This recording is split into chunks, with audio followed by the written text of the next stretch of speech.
En fait, participer à la Rolex Fastnet, c'est important pour nous pour deux choses. Bon, déjà, c'est une course extrêmement connue et extrêmement renommée en Europe, hein. C'est comme la Sydney Hobart aux Antipodes. Il y a 250 bateaux au départ. Tout ce qui navigue au large veulent être au départ de cette Fastnet Race qui a lieu tous les 2 ans.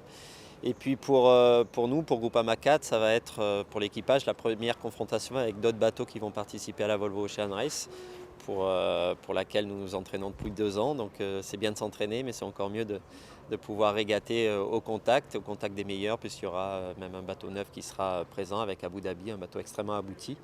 Donc ça sera une première confrontation qui va nous permettre dans les 2 mois à suivre de continuer à travailler dans le meilleur sens possible. Et voilà, ça va être un premier test de performance et on est tous excités pour participer et pour voir les performances de Groupama 4 cette fois-ci. On va bien regarder les deux voisins et ça sera vraiment une course au contact. C'est des voisins justement et des concurrents extrêmement forts avec Mike Sanderson et le Team Sanya qui ont récupéré certes un bateau de l'ancienne génération, mais un bateau qui ira très bien dans les conditions du Fastnet. Et un skipper et un équipage qui sait comment gagner la Volvo, puisqu'ils l'ont gagné il y a 4 ans maintenant. Et puis effectivement Abu Dhabi qui est le dernier bateau mis à l'eau, donc a priori le plus abouti aussi du côté de l'architecte.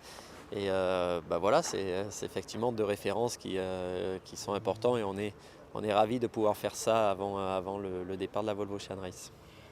Ça ne sera pas sans conséquence, comme je disais, ça sera une base de travail et regarder nos points faibles, nos points forts, c'est important. Bon, évidemment, on n'aura pas toutes les conditions qu'on va rencontrer pendant un tour du monde, hein. Ça sera des conditions spécifiques, mais ça sera déjà intéressant. Ouais, on a la pression du résultat, et tant mieux, parce qu'il faut aussi confronter l'équipage à cette pression sportive et certainement l'équipage va se révéler dans les conditions qu'on va rencontrer autour du monde. Pendant un entraînement, on n'est peut-être pas dans le même état d'esprit donc c'est important de découvrir un équipage dans cet état d'esprit-là. Et certainement les attitudes de certains justement vont évoluer en fonction de cette pression. On arrête la simulation, on attaque le monde réel. La météo, le vent est ouais, peut-être un peu plus fort, notamment sur la fin de la traversée vers le Fastnet. Lorsqu'on enroulera le Fastnet, il y aura bien 20-25 nœuds par moment. Mais par contre pas au près, ça veut dire des conditions de reaching travers, où les bateaux vont vraiment vite, et où force beaucoup d'ailleurs, on force beaucoup sur la structure, donc ce sera un bon test de fiabilité aussi. Ça ne va pas durer très longtemps parce que justement c'est une direction de vent qui permet d'aller tout droit et d'aller le plus vite possible à l'aller et au retour.